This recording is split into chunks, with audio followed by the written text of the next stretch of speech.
Okay, here we go. We got Josh Moser Yeah. on the show. All right. Fox 11 Sports Director, you have a pregame show coming up, right? That's what you're 7 getting ready o'clock. for? Yeah, everything can be viewed in Green Bay on Fox 11 tonight. We've got a pregame show at 7. It'll jump into Monday Night Football coverage. You can watch the game on Fox 11. We've got the postgame after with live Zoom interviews from Aaron Rodgers and Matt LaFleur. So, Packers Nation, let's see if they go 4-0. There we go. Josh Moser. Hey, I appreciate you taking the time because I know that you're a busy guy today. But I wanted to ask you about these injuries. Like, do we know like who is and who isn't playing, or is that a secret till game time? 90 minutes before kickoff, so it's 6:30 because the game got pushed to 8 o'clock. We will know officially, but we all saw what Davante Adams put on Twitter and then deleted it, so I would expect him not to go. Tom Pelissero from the NFL Network also reporting that Rashawn Gary most likely won't go, as well as Kenny Clark. And this run defense really needs help.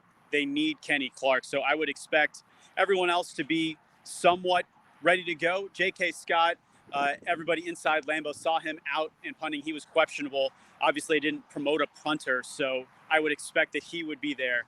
It's just a question of what can they do on this offense, and can the defense stop somebody? Atlanta's got a really high-powered offense. So does Green Bay. So expect a shootout, and we'll see what happens with Aaron Jones and what Matt LaFleur decides to do with him to try to get him some one-on-one matchups. And you know that they're going to load the box. We saw that last week against New Orleans. So you got to get Aaron Jones in one-on-one situations. And here's Lambeau, man. We're here. Look at that. You're right there. We need the fans back. I'm ready. Well, we do. Dude, I miss Lambeauville. I miss being inside. But I usually don't talk about punters, but what's up with J.K. Scott? Was he just sick? I haven't heard much. Yeah, he was dealing with an illness. I do not know what that was, but obviously if they didn't promote anybody for the practice squad or sign someone, he's going to play, or else, I don't know if they have another punter on the team or if Mason Crosby's going to do it. But he was out there warming up, so I would expect him to go unless something crazy happens here in the next 2 hours. Okay, yeah, I know that like they're being careful with all the stuff that's going on. So anyone's sick, I'm sure they're testing and they're making sure everything's good. But on offense, who do you expect to see? Like obviously Davante Adams says he's not playing, Lazard's not playing. So what do you expect this offense to focus on? Well, everything's got to run through Aaron Jones, and we've seen Aaron Rodgers play phenomenally with all of this run pass option. He's been getting out the ball a lot faster. It's under 2.5 seconds, but it's just a question of what the defense is going to give him. He's going to throw it to the open guy. There's a little bit of trust with Marquez Valdez-Scantling, but he's the only guy that's a wide receiver, Matt, that's active tonight that's caught a pass this season. Darius Shepard has one NFL catch last year. Reggie Begelton, who they promoted, he was the CFL guy they signed. First NFL game for him. They've got another guy that hasn't played, so expect more from the tight ends, Bobby Tonyan. We'll see if Josiah DeGuara can go. He's a third-round draft pick. I would expect to see maybe a little bit more A.J. Dillon tonight, but this offensive line has been so good. I would expect them to run the ball, but you can't take the ball out of Aaron Rodgers' hands all night, especially if they get down. And with this strong Atlanta offensive attack, we still don't know if Julio Jones is going to play. So we'll see what happens, but they need to score on the first possession. That's going to dictate a lot of this game. I'm curious to see if they'll take the ball. Normally they defer to the second half, but if they win that coin toss, I'd actually like to see the Packers get the ball and try to score. Oh, yeah, I totally agree. So do you see like Aaron Jones or even Jamal Williams line up in slot, or are they just going to stick with the receivers and see what they can do?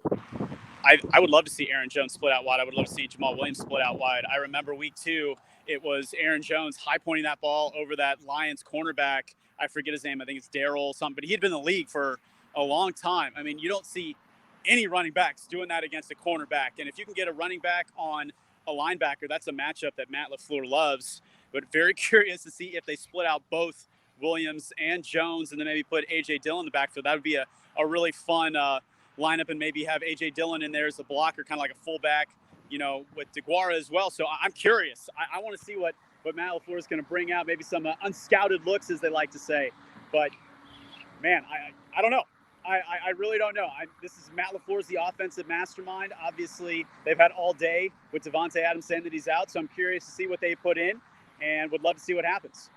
Yeah, I think that, like, Matt LaFleur has given nobody any reason to doubt him. So I think he's going to have a big game plan.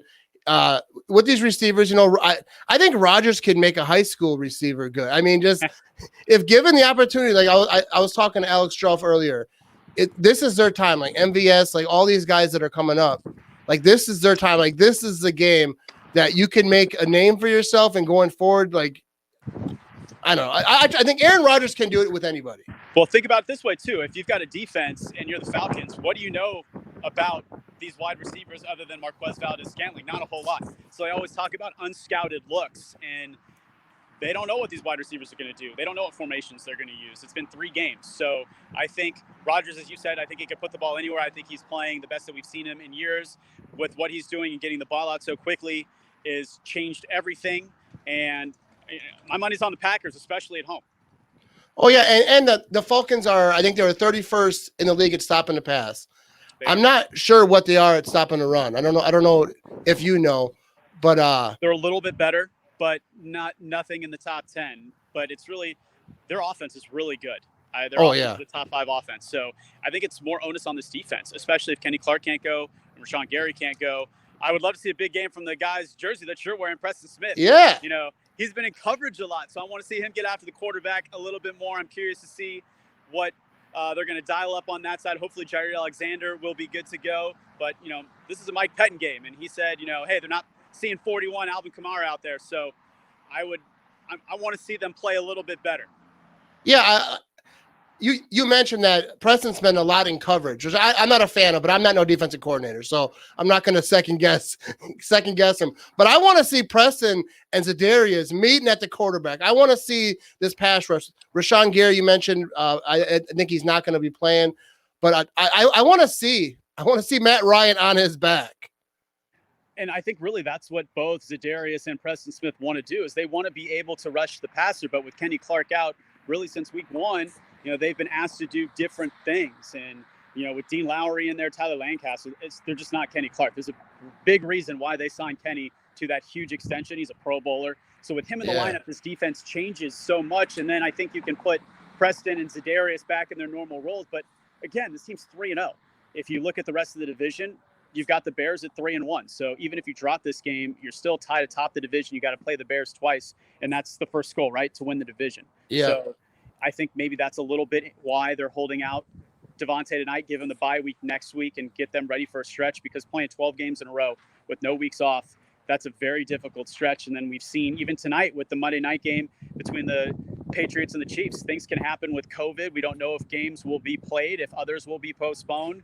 So very curious to see how this transpires in the weeks to come. But you're at Lambeau Field. You've got to protect your home field. Matt LaFleur 7-1 here. So at this point in the season last year was that Eagles game. They're 3-0 lost to the Eagles on Thursday Night Football. So similar situation here with the Falcons. But the last 3 times I want to say they played the Falcons at home, they've won. So I'm liking things where they're at right now, even with the Packers being down potentially numerous starters.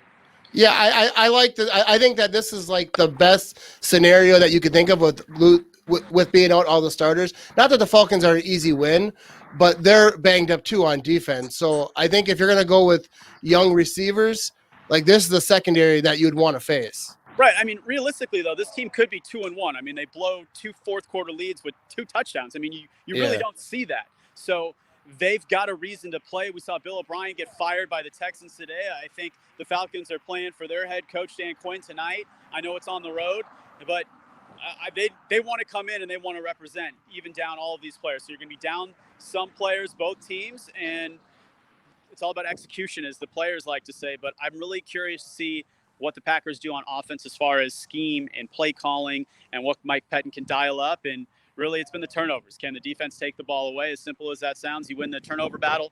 You've got a really good chance to win the game, and the offense has been perfect. I think they're the first team in NFL history to score 35 points and have 0 turnovers in each of the first 3 games ever. So that's something to pay attention to. Yeah, I think it's going to be a great game. I appreciate you stopping by, taking time. Everyone check out Fox 11. They got the pregame show coming up. They got a postgame show. I have a postgame show too, though. So you got to pick. Try to hop on as well. I'm going to do double duty. I want to do some damage with Ramage. I say it all the time. You're my man. There we go. Hey, I appreciate you taking the time, man.